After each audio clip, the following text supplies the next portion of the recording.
ና እንጫወት። ልጅነቴን ጨርሻለሁ፣ ተጫወቺ። እዚህ ቦታ በአመቱ እንዴት ቀጠርከኝ? እንዴት አረሳሽው? መጀመሪያ የተገናኘንበት እኮ ነው። ስንገናኝ ሰተኝ ነበር። የዛሬው ደግሞ ምን አስመልክቶ ነው? መለያየታችን። ለምንድን ነው የምንለያየው? ይብቃል። እሺ ይሄንን ሁሉ ጊዜ ሳልወድሽ እንደምወድሽ እያስመሰልኩ ስለቆየው ይቅርታ። እኔም ለምኑ ወዶ መለየት በቃ አይደለም ምንም ስላልመሰለኝ ይቅርታ። አትወጂኝም? ወደሃለሁ። የሚወዱትን ሰው ሲለዩት በፈገግታ አይደለም። ለምን ተናደድክ? መለየቱን ፈልገህ አይደል?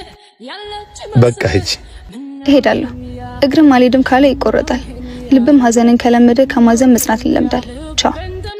ምናልባት መመለስ ከፈለግሽ ግን ይሄንን ቀን እንዳትረሹ። አታስብ፣ አልመለስም። በቃኝ ስትል አብቅቻለሁ። ከኔ ብቻ ለሆነ ፍቅር ማዘን ሳይሆን መደሰትን ጀምሬያለሁ።